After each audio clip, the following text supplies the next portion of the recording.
আল্লাহ সুবহানাহু ওয়া তাআলা কেন আমাদের দোয়া বা প্রার্থনার সবগুলোর উত্তর দেন না অথবা পূরণ করেন না?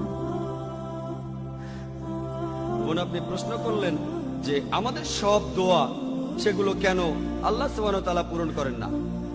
এই প্রশ্নটার উত্তর পবিত্র কোরআনে দেওয়া আছে। সূরা বাকারার 216 নম্বর আয়াতে উল্লেখ করা হয়েছে, বলা হয়েছে এটা হতে পারে তোমরা যেটা অপছন্দ করো সেটা তোমাদের জন্য কল্যাণকর, আর যেটা পছন্দ করো সেটা অকল্যাণকর। আল্লাহ সবকিছু জানেন আর তোমরা জানো না।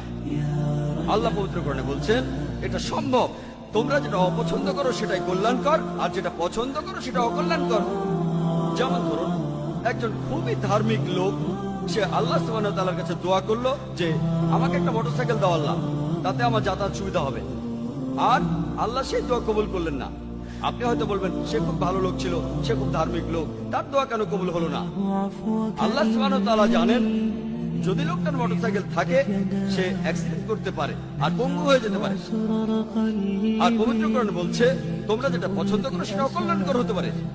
আল্লাহ জানেন আর তোমরা জানো না। এবার খুব ধনী একজন ব্যবসায়ী,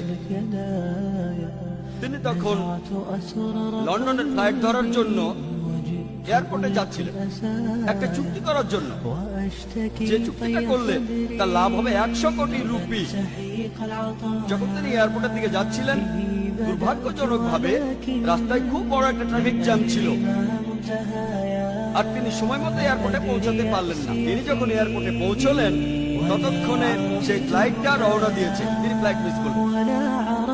তিনি তখন মন খারাপ করে বললেন এটা আমার জীবনের সবচেয়ে একটা বাজে ঘটনা।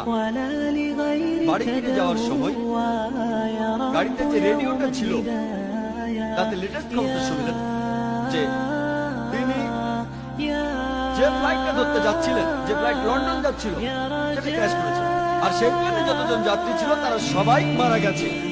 তখন সে ব্যবসায়ী বললেন এই ঘটনাটা হলো আমার জীবনের শ্রেষ্ঠ একটা ঘটনা। কিছুক্ষণ আগেই তিনি ট্রাফিক জ্যামকে অভিশাপ দিচ্ছিলেন, কারণ ট্রাফিক জ্যামের কারণে তার 100 কোটি রুপি ক্ষতি হয়েছে। এই ঘটনার কিছুক্ষণ পরেই সেই ট্রাফিক জ্যামকে তিনি ধন্যবাদ জানালেন, কারণ এতেই তার জীবন বেঁচেছে। আর পবিত্র কোরআন বলছে যেটা তুমি অপছন্দ করো সেটা কল্যাণকর হতে পারে। আল্লাহ জানেন আর তোমরা জানো না। আল্লাহ জানেন সেই ব্যক্তির জীবন তার 100 কোটি রুপির চাইতে অনেক বেশি মূল্যবান। আপনি যে দোয়া করেন অনেক সময় দেখা যায় আল্লাহ সুবহানাহু ওয়া তাআলা সেই দোয়াটা পূরণ করছেন না, তিনি সে দোয়া কবুল করেন না। আর